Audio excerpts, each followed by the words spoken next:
You're listening to a podcast from the Finnish Football Show.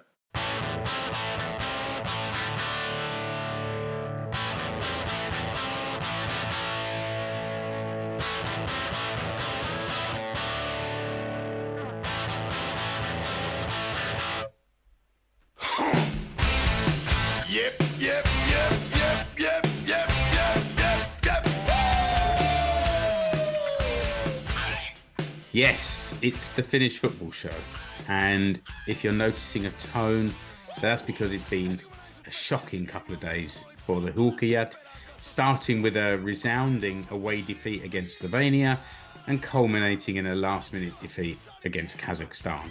In fact, 2 goals in both games, a goal in the last couple of minutes, both of which condemn Finland to miss out on automatic qualification and require potential Nations League playoffs to make it to the Euros in 2024.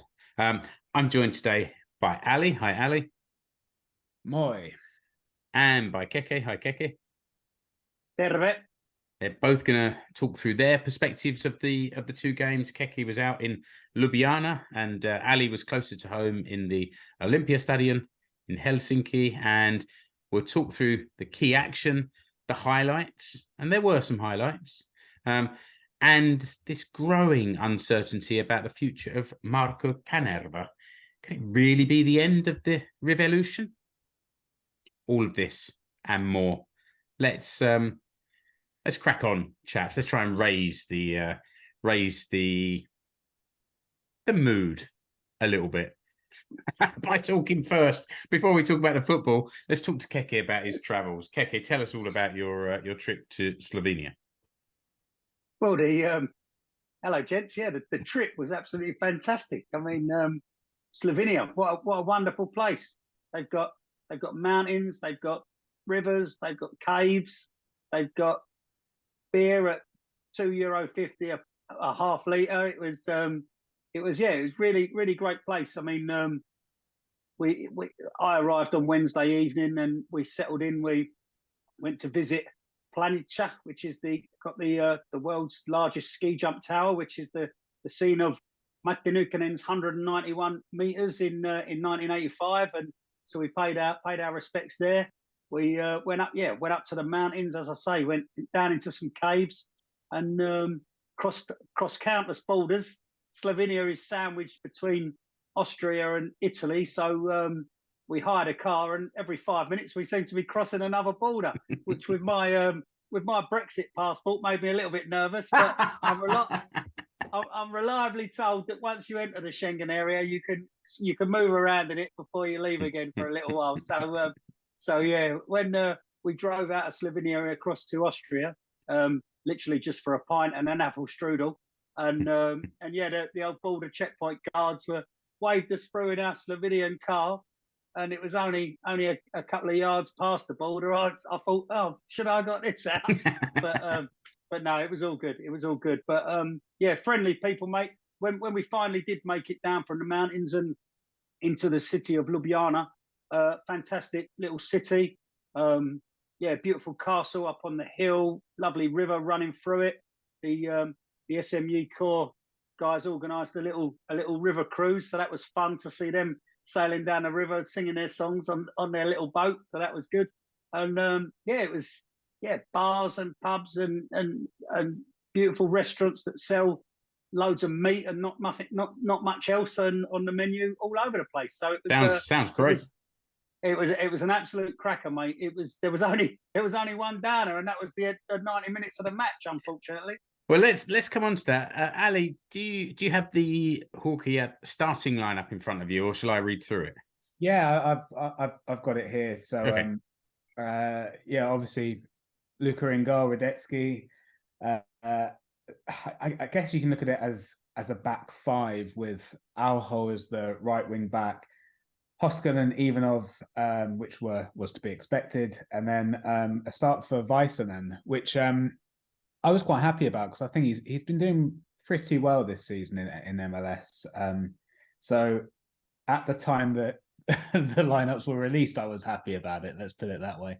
And then Urinen left wing back, Radashula and Karinen in the centre, possibly with Glenn Kamara. I mean, it was funny because we were doing this thing where out of possession, we were, you know, a 3-5-2 or a 5-3-2, and Kamara sort of playing in the 10 role. But then when we're in possession, Kamara was often going, you know, wide again, which is what he did against Denmark.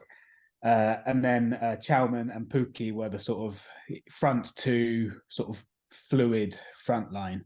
When I first saw the lineup in, I guess it was one of the apps I was looking at, it kind of had it laid out as a 3-4-3 with Kamara pushing forward and Urunen and Alho in the midfield, and it looked really bold. But I think you're right. It certainly was more of like a 5-3-2.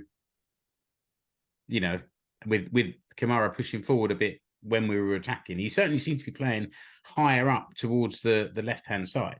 Yeah, it definitely felt that it was, even though the personnel was different, but the idea was maybe similar to the Denmark game, particularly in how we were hoping to use Kamara, with dropping into the centre at times, but then also moving him out wide left as well.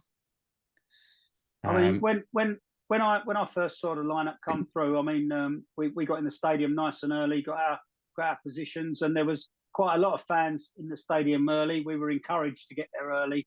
Everyone got their flags out, and the old song started up well before kickoff, and it was good. But when the lineup came through, obviously, I think everyone was happy with it. I mean, the Vaisinen choice did raise a couple of eyebrows. I mean, not that I was nervous that Lau Vaisinen was in. I just thought that, you know, what was the problem with Richard Jensen? I mean, we know he got a bit of a cut on the head in the Huuhkajat Aberdeen game, but he had played for Aberdeen after that injury with his head bandaged. And, it was also nice to see Vaisinen back in the team, wasn't it?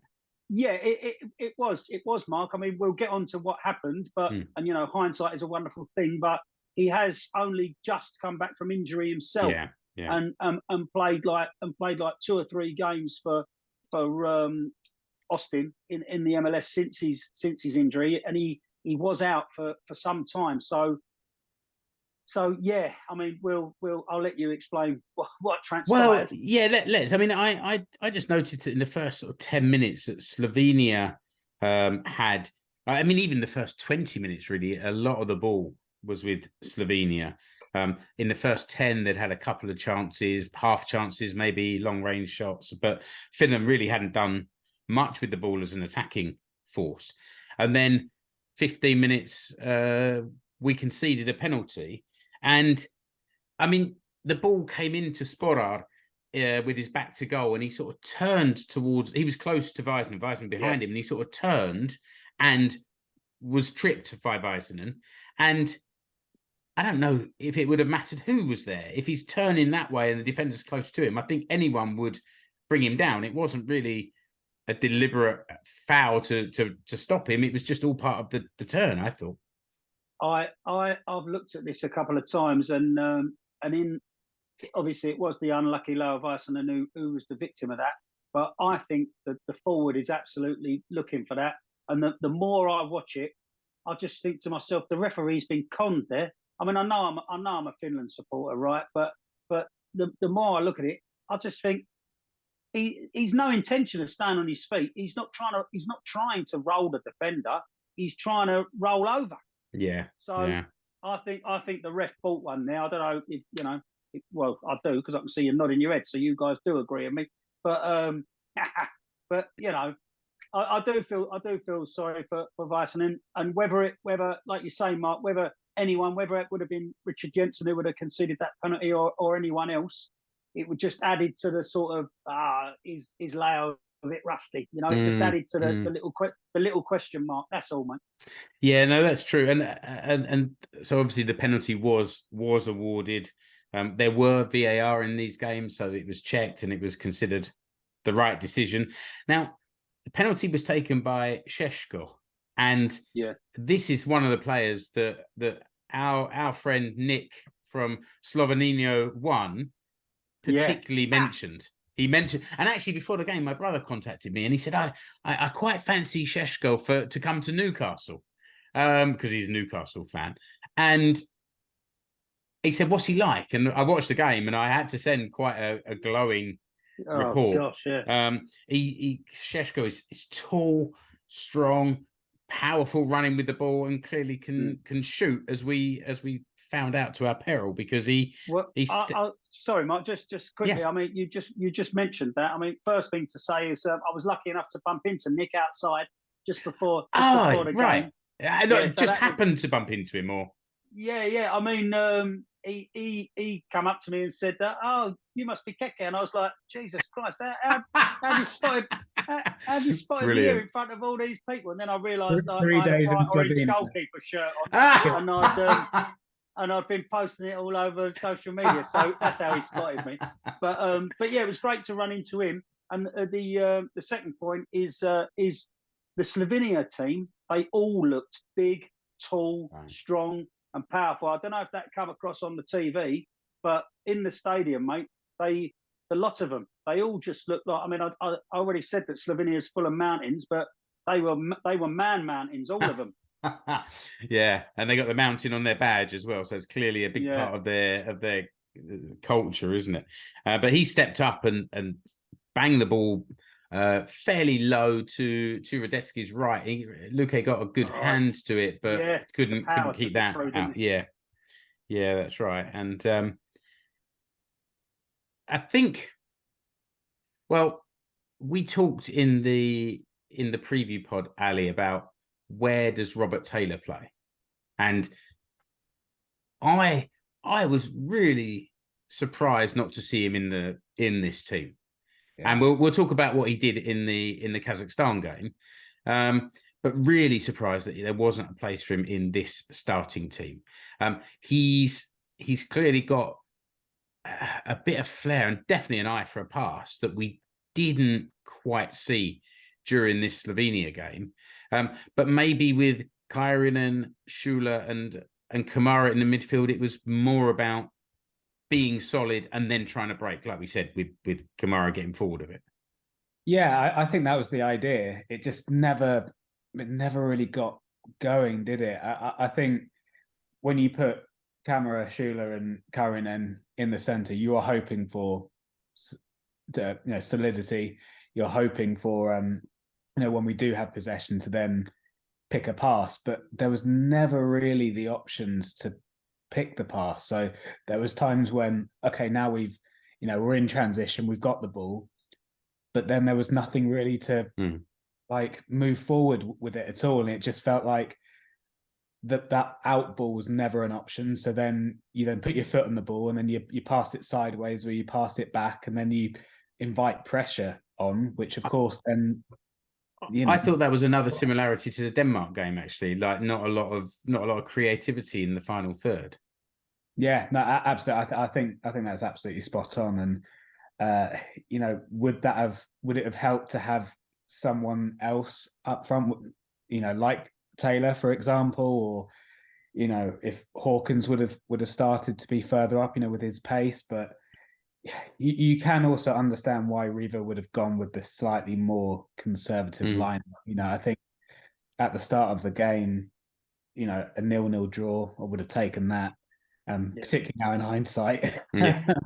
But it really was just the problem of not creating enough chances. And even though, as you said, Mark, that Slovenia did. They looked dangerous and they did create. They still only had 5 shots on target. So, and 3 of them were goals. So as dangerous as they looked at times, even then their end product wasn't, it could have been more. Of course it could have been at times.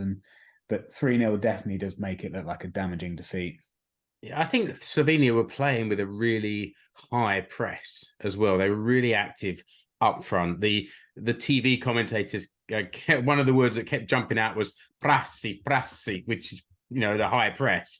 And I think this led then to the second goal, because Jensen was just inside the Slovenia half and played a short sideways pass that was intercepted, and the ball was played through and it was that man Šeško again who collected the ball just inside the Finnish half, carried it all the way to the edge of the Finland box, and then just powered it home. I mean, it's a lovely strike. He wasn't close either, but it was a really powerful strike down to Luke's left-hand side and into the bottom corner. 28 minutes, and we're 2-0 down. And yeah, it's not looking good, is it? In fact, I took I didn't have any stats about the game from the apps I was watching, but on the TV, I took a quick photo of the screen, and it said that first half Slovenia had three attempts on target. They had 8 attempts, but 3 on target and two goals, I guess. So it's and we'd had no attempts on target, none on target, and 2 overall. So both blocked or off target. So I mean, one thing to take away that we were talking about in the stadium as half time came along. I mean, Pukki did in that first half. Pukki did get in behind once or twice. There was a chance where the ball came across and he controlled it great on his chest, rolled it onto his chest, came down, had a bit of a slip before he could sort of get a cross or a shot away. But yeah, one note that we took at half time was we hadn't had any shots. You know, Slovenia, everyone had spoke about Slovenia getting their number 1 goalie back, and you know you're not going to score because we've got our number 1 goalie in the net. Well, there weren't any chance of us scoring because we didn't shoot. I said the same thing at half time. Like, they were looking forward to getting him back, but it doesn't matter who's in goal. He didn't do anything. Yeah. One other thing we should mention, because this is relevant to later the second game as well, is that there was a clash of heads on the 22nd minute. Rasmus Schuller. I think it was a bit earlier than that, mate. I think it was around 17 minutes. Oh, it was. Sorry, no, you're right. It was. Yes. Yeah. And yeah, obviously Rade played on till half time. They've assessed him at half time and realised he's got a concussion. But yeah, and it was Šeško that he hit heads with, so it clearly didn't do Šeško any harm, because 10 minutes later he scored while wearing a very fetching net bandage on his head. Do you know what they're called in Finland? No. Right, so Satu works in the emergency ward at the hospital, and that is known as a perjantai people, because Friday night, when all the people get injured when they're drinking, they get this little hat put on to help them keep their wounds. So we were saying how Rade's got how Šeško's got his perjantai people on. I thought he reminded me of a 1970s bank robber. I thought he was going to roll it down and go. And when he actually was substituted later on, he did have it all sort of rolled down like a sort of all the way down past his ears. But I mean, when Rade didn't appear for the second half, I was sort of bemoaning Rive for taking him off, because we sort of needed his steal, you know, like you know, Kanerva, he does so well in that Sparta Prague side, you know, threading through balls and unlocking these defences in that Czech league, and you know, obviously he was trying his best, but it wasn't quite coming off for him. And I thought, oh Christ, he's taken off Rade, and you know, that's the sort of bite that we need in the midfield. But yeah, later we realised that it was due to that concussion that he had suffered. That's right. And at half time, Daniel Hawkins and Joel Pohjanpalo came on, and Schuller and Benjamin Chalman went off, and this meant that Hawkins went a little bit more advanced position, and Kamara dropped into more into a midfield position, and obviously Jole up front instead of Chalman as well. And I thought Hawkins was so much more dynamic up front, lively, running at defenders with the ball. At one stage, he did this little shimmy in their box and left the defender on his backside, and really sort of livened things up a bit. He really was. I mean, once. I mean, it's a big ask to come back from 2-0 against a side like that away from home. You know, they're going to protect their lead.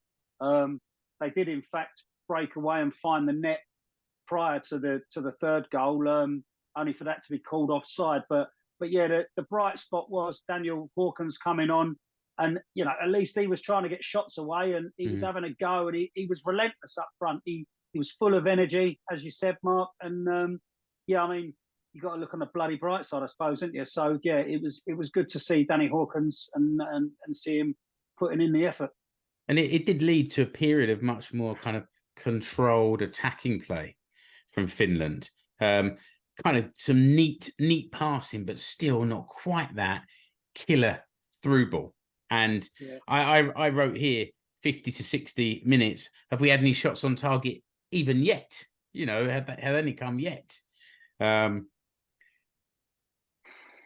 Any other comments on the? You mentioned the disallowed goal on 71. I mean, that would have been some goal if it had been allowed to stand. He absolutely smashed it in, didn't he? Right, it was still rising as it hit the roof of the net. I made a comment a bit later on that there was a substitution that Force came on and even off. Yeah, that's it. Oh, come on, it deserved better than that. That was pretty good. In fact, it was better than that. Keke looked a bit nonplussed, but I thought that was quite good. It was better in the second half. We had some chances on target, but nothing. There was one where a long sweeping move from Finland. The cross came from Alho quite deep to the back of the post, and it was high for Pulki, but he kind of got up with his feet, got a shot on target, but it kind of just blocked into Oblak's hands, didn't it, Ali? Yeah. Well, yeah, and so I mean, there was that chance, and there was the Hawkins chance as well, the 1-on-1 where, you know, their number one goalkeeper Jan Oblak finally got to show what he was made of. I mean, that was the best move of the match for me. I mean, it was still, you know, a few short, sharp passes. Lovely little back heel from Pokimpalo as well. Yeah, really good. And I think looking at it, of course, when you're 1-on-1, you think the striker should score, but I don't think Hawkins did anything wrong there. I think it was just Oblak made himself really big, did a really good save.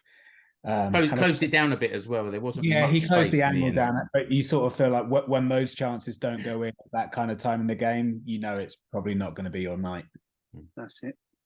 And so it ended right at the end. It was just like twisting the knife that had already been stuck in, wasn't it, really? 90 plus 2 minutes, a Slovenia corner, and it was headed clear to the edge of the box. And Janza took one touch and sort of drilled it low through a few Finnish defenders and into the bottom right-hand corner as he was looking at the goal. And if Luke was unsighted, but he didn't get near it. It didn't really matter. The game was over. Keke.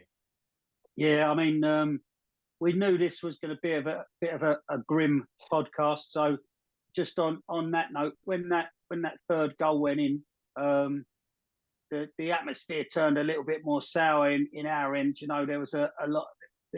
They'd been flogging these half-litre beers for sort of €4, and you could even buy a big plastic cup litre full of beer for €8. So there was a few of them that had gone down.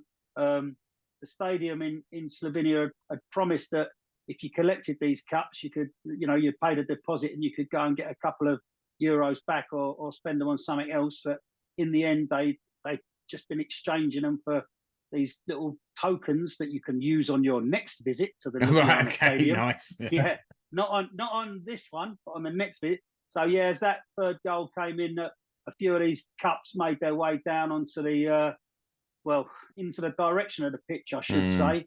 But I see at least one of them crack a security guard on the nut, and he had to get taken away for some medical attention. And what sort of cups were these? They're hefty old plastic, right? Okay, mugs, like not your usual sort of squeezy plastic or card. Yeah, big sort of hefty plastic cups, but. Yeah, so quite a few of them come down, and you know the plonkers who are chucking these, like they just need to leave it alone. You know, I don't know what their modus operandum is or what they're trying to achieve, you know, but a load of them are landing on their fellow Finnish supporters who are in the front rows. They're landing on photographers. Do you know what I mean? It's just not on. So yeah, it was a bit of a left a bit of a sour taste, I'm afraid. Yeah, that's a shame, but. Good that you mention it. It's good to we talk up the great support that the Finland team get. And So it's rightly important so, to you know what I mean? yeah, absolutely, absolutely, and yeah, it's important to show that there's two sides to that sometimes. Yeah, I mean, I understand the frustration, but I just think that's the wrong way to express it. Yeah, no, agreed. Okay, so well, in that case, Keke, after that experience, what was the rest of the Slovenia trip like? Bit flat? Well, or? no, I mean, yeah, we decided to skip the bus back to the city centre. We decided to walk. So me and my pals, we walked back to the city centre from the stadium. Most of the SMU corps headed back to the very familiar named, well, for me anyway, Cutty Sark pub in downtown Ljubljana. Yeah, I wasn't back in southeast London. I was in Ljubljana in the Cutty Sark. But yeah, so we'd been there previous and the night before, but we decided to skip that after the game. We went back found a nice little local Slovenian bar that was showing handball on the telly, a much more civilized sport. So we took in a bit of handball and had a few beers, and yeah, the beers started to get a bit sweeter as the evening went on. Obviously, the talk was, is the campaign knackered, and you know what does Rive do for the Kazakhstan game, etc. And we, you know, the group that I was with sort of unanimously decided that Rive needed 9 points from the remaining 3 games, starting off with that Kazakhstan game that came on Tuesday. So obviously we'll get on to that, but that was the chat in the pub, mate. And yeah, well, so I think that's probably the perfect segue. Yeah, Keke, into the game on Tuesday, and for this one, let's get a bit of pre-match vibes from Ali, because we were lucky enough to be offered a couple of freebie tickets from E-P LahiTapiola, and I think it's good to give a little shout out to them for that. That came very last minute, and luckily we had a man on the ground who was able to make use of those. So, Ali, tell a little bit about where your seats were and what was going on pre-match. Yeah, and thanks again. It's always nice to know people in high places, like in Seinäjoki as well. So. Oh yeah, and Seinäjoki, yeah, and Seinäjoki. Yeah. But the usual, really good atmosphere pre-match. I joined the march. Again, it was a bit colder this time than the last one in September, but again, really good atmosphere, good vibes. I actually met Mark H for the first time in nice. the flesh. So it was lovely to, finally put a 2-dimensional face to a 3-dimensional face. So it was nice to meet him, and then, made my way into the stadium after that. The seats were in the E-Catsamo, really good, sort of right bang in line with the halfway line. Really good view, and I think, what Keke was saying about the expectations before the game, that it was 9 points or bust, and so of course you then think, is that a tall order? But I think when you looked at the fixture list, 26 hours ago or whatever it was, you'd still maybe think it was a possibility. So I think before the game there was still a lot of optimism. The lineups, I think everyone was looking at it. I still wasn't 100% certain how we were lining up. And well, again, this is a good point, because it was sort of announced lining up in a 4-4-2, and I'm not quite sure they played that way either, really. Keke, do you want to run through the team? Sure. I mean, it was when that lineup came through, I think we said that there weren't too many eyebrows raised for the Slovenia away game, but I think it just looked like Rive had just thrown all his cards out, all his aces from up his sleeve or whatever, and just said, "Sod it, I'm just going to go for this," or whatever. But we had Brodetsky in goal, obviously. As you said, mate, they posted it as a 4-4-2, so it was a back four of Nikolai Alho, Artur Hoskonin, Robert Ivanov, and Richard Jensen came back. Then we had in the midfield Robert Taylor, Glenn Kamara, Kaan Kairinen, and Daniel Hawkins, and then the duo of Pohjanpalo and Pukki up front. So yeah, I mean, obviously. Sorry, yeah, I was just. Go on. You go. I was just going to say, like, yeah, so 4-4-2, but obviously it's it's quite a fluid 4-4-2. It depends whether we're in possession, out of possession, as with the previous lineup. But yeah, it looked bold, I would say. How did it seem when they were lining up then, Ali? Yeah, it exactly as Keke said, sort of in possession. We almost had sort of 5 really pushing forward. Like Aho was going quite high up. The thing that I think I couldn't work out, and I'll touch on this in a little bit, is at times, of course, Bjensson was, the most left of the defenders at times, sort of playing like a left centre back, but then also like a left wing back. But occasionally Hawkins was the most deep out of him and Taylor, which I didn't quite understand. I felt Hawkins had quite a good game, but there were times where I felt like he was defensively exposed quite a bit, or there were times where he was facing his own goal quite a bit and he hadn't quite released it early enough back into defense or back into the midfield. So then Kazakhstan was sort of pushing on him or pressing him up, and then there wasn't any like major instance from that, but it happened 3 or 4 times throughout the game, and I just felt that just struck me as of a young player who's playing in a position that he's not quite familiar with. So yeah. I would watch this space if he does that again, because against a bigger opponent, he could probably get more exposed, I think. I think he's never been a wing back, really. He's more of that sort of attacking wide player rather than a wing back that gets up and down.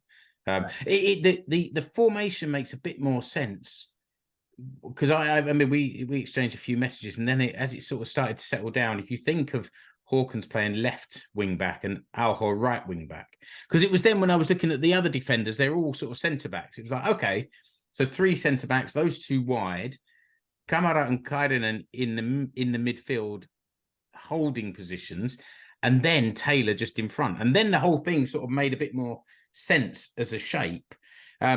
Because one thing we didn't mention was how lively Joel Pohjanpalo looked on Saturday when he came on. He was really really fired up. Yeah. And I thought it carried on in this game. And the first 20 odd minutes really of this game, we were creating chances, a lot of chances. A lot of it was going through Taylor, I would say. Yeah, I mean, I don't think you can fault the effort. You know what I mean? Obviously, we'll get on to what happened, but yeah, I don't think that you can fault the effort of any of these players. You know, they're obviously trying. You know what I mean? But yeah, for whatever reason, it's the results are just going against them. I mean, if I'm being ultra critical, I don't think Glenn Kamara had his best game in a Finland shirt. I think the play seemed to slow down when it went through him. You know, it's I do think that's part of his game. He does sort of receive the ball, slow the play down, try and let people go forward, and then sort of he can burst or find a pass. But yeah, I think when I watch him, sometimes he gets the ball, and not just that the game slowed down, but time seems to slow down. He's got that thing of like of having control and a bit of grace or whatever on the ball. I didn't notice it as being a problem, but it occurred to you, and that's fair point. I think, did we not see where Robert Taylor can be at his most dangerous during this game, in that position linking between the midfield and attack, almost like that Robin Lod position. Robin's been out for quite a while now, and you know, we've always liked him as a player, but I thought Robert Taylor, some of the passes that he was making through the defence, finding his teammates, it's almost like he brought a bit of Messi Messi stardust on his boots Magic, and yeah. sprinkled it around the Olympic Stadium. This was all in the first sort of 20, 25 minutes. And then Finland got the goal that we've been waiting for on the 27th minute. There was a foul on Jolle, and it led to a direct free kick. Ali, your position in the ground must have been perfect to see this. Yeah, it really was. It was sort of almost sort of behind it and to the sides. Yeah. It was, yeah, we really did have probably one of the best views in the stadium of it. And I did say, I mean, if anyone wants the lottery numbers after this, just let me know. The words that I said were, let's see if the free kick practicing with Messi has paid off. And Wallop. And Wallop, cue what happened. And then my father-in-law turned around and he said, yeah, it has. Because it went over the wall towards the left-hand side of the goal as he was looking. It wasn't right in the corner. It wasn't right by the post. But it seemed to me the goalkeeper had to travel quite a way over. That was the protected side of the goal. And by the time he got over there, he just didn't have enough couldn't get enough of a hand to it to keep it out. And yeah, that was quite something. But I did feel after that Finland lost a bit of momentum in the game, and that Kazakhstan sort of started to get a bit more into it leading up to half time. Yeah, and I also think that as you sort of touched on earlier, like the opening 20, 25 minutes, we could have been 2 or 3 up already. So when that goal did go in, you sort of relaxed a little bit and thought, okay, now we've got something to build on. And it never really materialized. Again, just to sort of color your point on Kamara, he looked physically weaker, and I don't know whether that's an after effect of the injury, or what he's usually good at is as bringing the ball down, using his strength to fend off other players, and then turning and then going in transition, or just going past a player. And that's the thing, that he also looked quite scared of the physical battle as well. Like he ducked out of quite a few headers. He sort of missed out on a few sort of 50-50s. And I think that's the things like that really sort of gave Kazakhstan a bit of confidence, and credit to Kazakhstan that they, after the goal, they didn't let it get to their heads. But a combination of Finland being, very good in the opening 25 minutes, but also Kazakhstan were woeful. They were not good at all. And I think that's what has made the defeat even more painful, that it really felt like, I mean, you could call it a smash and grab, but I think sometimes very good teams set up to have a smash and grab, and I wouldn't even I wouldn't like to necessarily credit Kazakhstan with that, because I felt like they were really sort of playing on trying to win a corner, for example. And of course, that is obviously what worked out for them. But if that's your tactic at this level of football, a team like Finland should be beating a team like Kazakhstan, that's for sure. There was one thing, 64th minute, there was a long range shot from about 30 meters out that was moving in the air, and it evaded Radetzky's hand but smashed off the bar. It was I put a kind of cold with fear emoji next to my note there, because it was like, whoa, that was from nowhere, and that was lucky. But Keke, it was another penalty that sort of undid us in the 76th minute. Do you want to just talk through what happened there? Yeah, I mean, again, I think this one's harsh as well. I mean, where's he supposed to? They've given it for handball, but what's he supposed to do? I mean, they go on about these unnatural positions and all that business, but for me, sort of jumping up like that's more of an unnatural position than sort of. So yeah, I mean, he went and had a look, didn't he? He went and looked at the monitor for whatever reason. He was told to look at the monitor, and he's sort of put the fear of God into us when he's come back. I did the old symbol penalty, but Ali. Yeah, I think no one knows what the handball rule is anymore. That's right. That's it. Right. Yeah. I think it's a guessing game at this point. And yes, referees are professional. Some of them are very good, some of them are less so, but no one knows what the handball rule is. And I think in the stadium, the atmosphere was brilliant throughout. But at that moment, when you just see that the fact that the game hasn't continued, everyone just went quiet, because it's never a good time. Because you know the referee's been spoken to about something. And the fact that I think Kazakhstan had just had a corner, or they'd had some kind of little bit of pressure, you just knew that if there was going to be anything, it was going to be against Finland. Yeah, I mean, I couldn't see the handball where I was at all. I think that's the thing that was also most worrying, that I didn't see anything. Yeah. And then it went to VAR, and I was like, oh no, this is not good news. And also I thought the rule was that if the ball had been sort of played at you from close range, then it wasn't handball. Now he's jumped. You're right. His hand is up in the air, like head height. The ball has been headed by the forward, and did it hit Jensen's head and then his hand, or it went straight to his hand? Like there's it hit him on the head first, and then hit his own hand. Like, there's nothing in that that's intentional, and it's just mad. Yeah, and then there was the rule that if it had come off another part of your body and then hit the hand, it was never going not handball. As well. Oh, yeah. So that was 76th minute. Penalty was drilled down the middle, high down the middle, and Luque dived to the side. And then the real kick in the guts came on the 89th minute. Kazakhstan had a corner from their right hand side. A player moved to the ran towards the near post. Beat all the defenders and sort of flicked the ball to the far post, just inside the post, and game over. And wow, the air turned blue in my house, and it turned very quiet down there in Helsinki.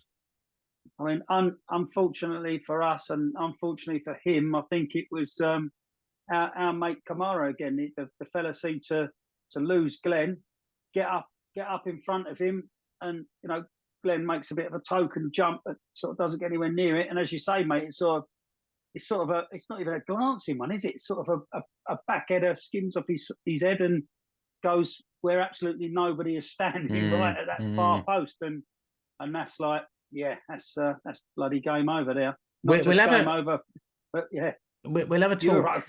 Yeah, well, we'll have a talk about the table and that in a minute. There's been a lot of talk online since then about, is this the end of the Rivelution? Apparently, Kanerva's contract is up when Finland are out of this competition. Is that correct? I understand that correctly? Yeah, I mean, I believe his contract runs until their involvement in this Euro 2024 is no longer active. So that could be as long or as short as you take it. But just before you go, mate, I mean, we did stick this ultimate question on the Instagram today, and go on then. It's come back out of all the people who saw our Instagram story today. We've come back with a 25% saying yes, it's time to end the Rivelution and give Markku the elbow.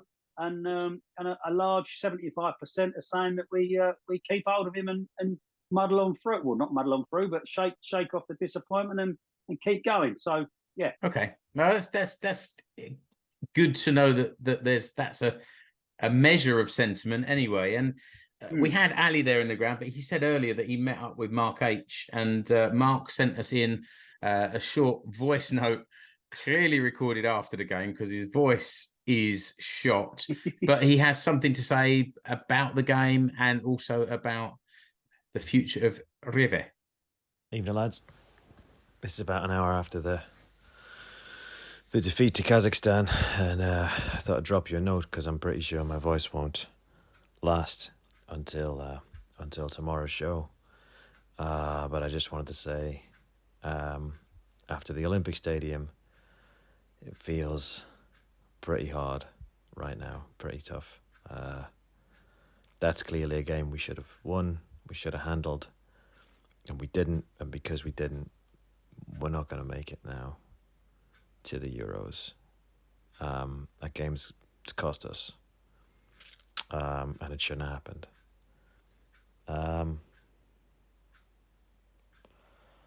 There's a lot, in the pubs. I think afterwards, a lot of people were talking about Rive and about whether or not it's time. I think that in a way that defeat felt a bit like the pre-Rive days. That was quite nostalgic for me. Controlling the game for 80 minutes, dodgy pen, losing it in the last minute. Very much not a Rive kind of a performance. Very much a Paatelainen or a Hansbacke kind of result. So I would ask everyone to pump their jets a little bit on Rive's future. If you think about him as a coach, or that game as a coach, what he's got to do is make chances at one end and stop chances coming at the other. We only conceded 2 chances, really. I mean, they hit the bar with an absolute belter of a shot, but apart from that, shots on target. It was the header in the last minute and the penalty, which was, VAR's handball. I mean, there's nothing he can do about it. It's not intentional. But yeah, I suppose it's fine. It's his hand. So we got a bit done, but we only conceded 2 chances. And at the other end, Robbie Taylor hits in a beautiful, beautiful free kick. Glad to see him back. But I mean, Teemu Pukki had a great chance. He should have squared it to either Jolle or Robe, who are both free. He didn't. He shot and he missed. Daniel Hakans broke through a couple of times. Once one-on-one with the keeper, dragged his shot wide.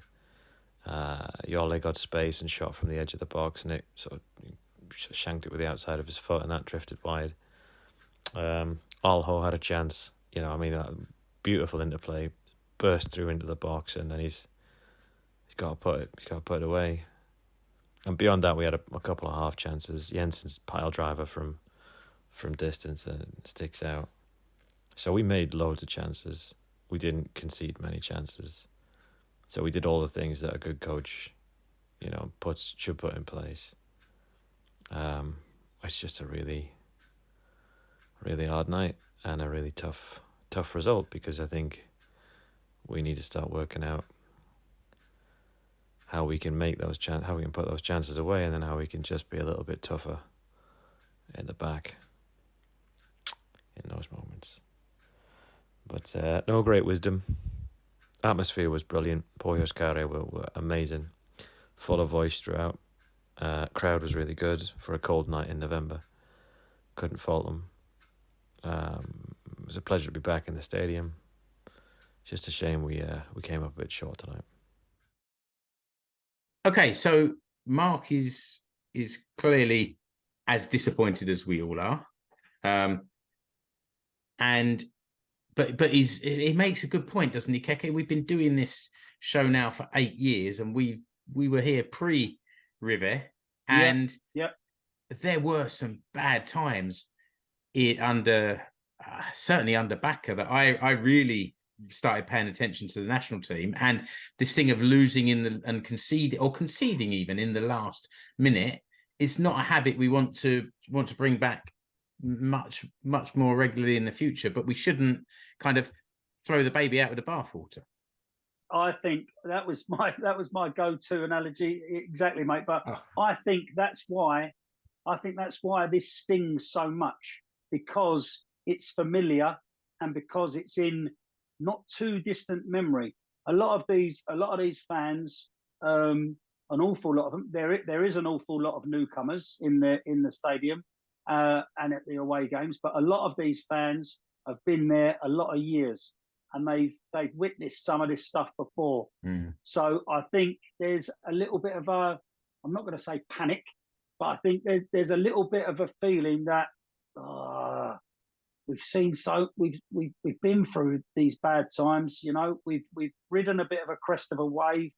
Please, Lord, don't let us go back to these dark old days. And we've got to be honest, it is two nasty, stinging, horrible defeats that we, Slovenia are a good side. Our mate Jurkan, who got involved with us, reminded us that Kazakhstan are a good side, and said that we might have taken them a bit lightly last time. But But if we want to be that side, if we want to be that country who we pretend or not pretend, but who we project ourselves as being, we need to be beating teams like Kazakhstan at home, I'm afraid, and so they're in the pubs and in the bars and online. The questions are being asked of Rive, and as I said, I do think it's because for a lot of people, those stinging last-minute defeats are in that memory bank in the not so distant past. I think that maybe people should also have a think about, if not Rive, then who? Ali. You took the words right out of my mouth. Oh, right. So I've just taken the words out of both your mouths. I hope you've got some more. You're good at that, yeah.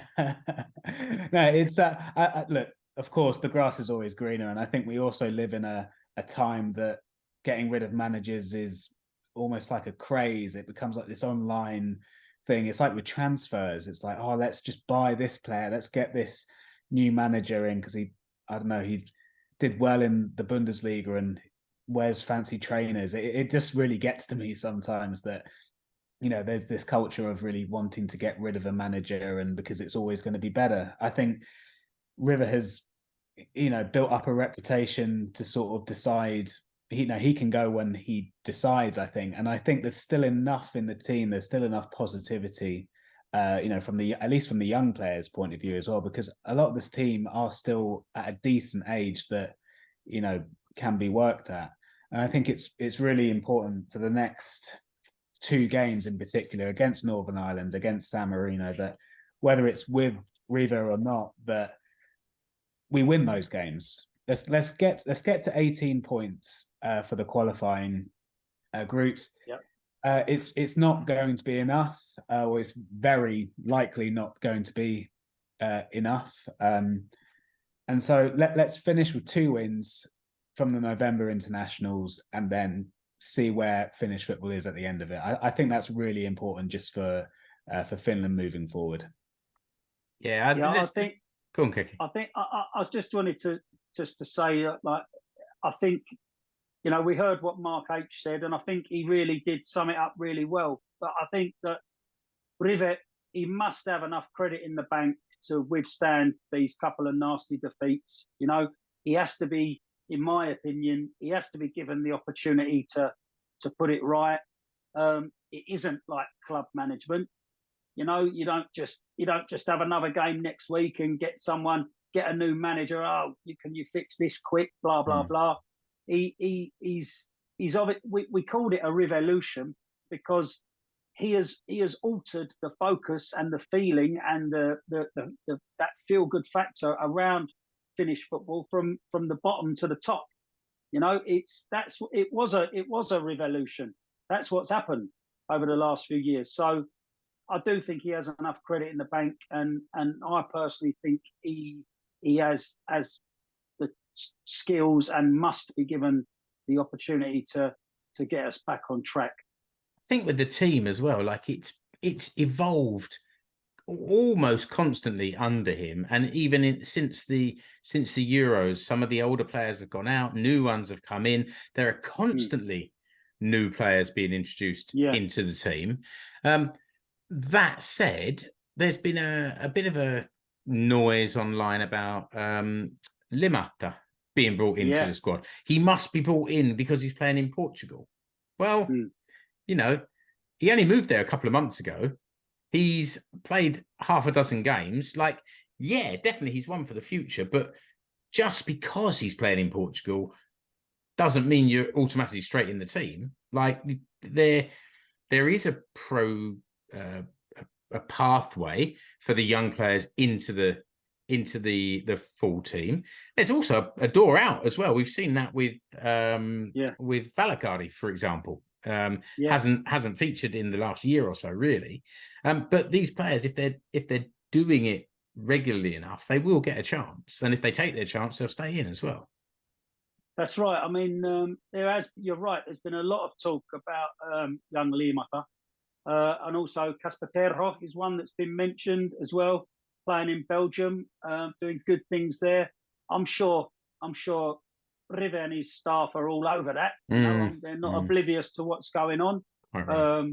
Whether those lads are ready remains to be seen. But yeah, it is. There are noises around those players. Their names on the lips of a lot of Huuhkajat fans. People they want to see in squads. So yeah, we'll see what happens. The future is still bright. Oh, the immediate future may not be quite so rosy. Let's just finish off by just going through the Group H table. So Slovenia are top with 19 points plus 11 goal difference. Denmark are second, 19 points plus 10. Then Kazakhstan, 15 points plus 3. Finland are fourth with 12 points plus 3. Northern Ireland are fifth with 6 points minus 2. And San Marino are sixth with no points and minus 25. They have scored a goal. Actually, they scored a goal yesterday against Denmark. Denmark struggled to a 2-1 away win in San Marino. I mean, we can't get into the top two now. I think Slovenia play against Denmark and Kazakhstan, so those top three places are not settled yet at all. It could be any two of those three, but it won't be us, unfortunately. And we'll go into the Nations League playoffs, I believe, and let's see who we get drawn against there. I'm sure we'll know a bit more about that either later Rich this comes year. Back. Well, no, that's true. But I was thinking, is it even that completely clear yet? There's probably a few teams we can perm from. Yeah, there's talk of there's my limited knowledge. There's talk of Wales, Iceland, Bosnia, possibly Norway. So yeah. And I heard that I also heard Ukraine mentioned as well. So that's 5 teams, which is why I said we should wait a little bit and see how this thing all plays out, because it will depend who qualifies from this competition, which teams are removed from the playoffs, and then who we play against. So it's all fun to speculate. And yes, Rich does know this stuff because that's it. He loves it. I'd much rather wait and see what's going on and then talk about things that are actually going to happen. I reckon, lads, that's another hour we've done. Again, I said to Lady Satu that we won't be too long. We've only got 2 games to talk about. And there we are an hour later. And well, we haven't finished yet because there's something else I want to tell you. Go on then. I just wanted to say, obviously, Ali mentioned that the Huuhkajat were in fine voice yesterday. And obviously they unveiled that banner at the start of the game, showing their respect for the 2 Swedish fans who sadly died in Belgium there. So again, Huuhkajat are doing great things for not only football culture, but for, recognising the standing with their neighbours against football fans everywhere, really. Right, and that's important, Keke, because you mentioned something earlier that was less positive. This is the light to the shade, and that's they both definitely need to be mentioned. Thanks again, boys. Always good. You're welcome. Do you know there are Women's Nations League games very, very soon? We're going to have a little chat about when do we get back and when do we watch those. But until the next episode, Ali, thanks a lot for being here. Kiitos, moi moi. Keke, good to see you as always. Kiitos. Am I allowed to play you out with my song? You can. I don't know if you're allowed to play us out with your song, because I don't know if we're going to get some kind of copyright infringement. It's bad enough with our own theme music. I'll only play you a little bit. Ready? Go on then. Can you hear it?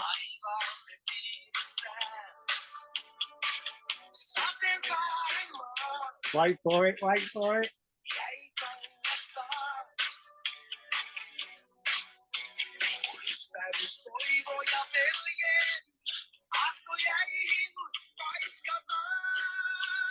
Ready?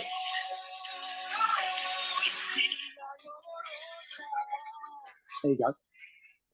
Thank you very much on that bombshell. Listener, until the next episode, thanks for joining us on the Finnish Football Show. Goodbye. You've been listening to the Finnish Football Show. You can find us online at finishfootballshow.com. Remember to subscribe to the show wherever you're listening or watching. You can follow the Finnish Football Show page and group on Facebook and also on Instagram. See the links in the episode description. You can also connect with the 5 hosts on Twitter.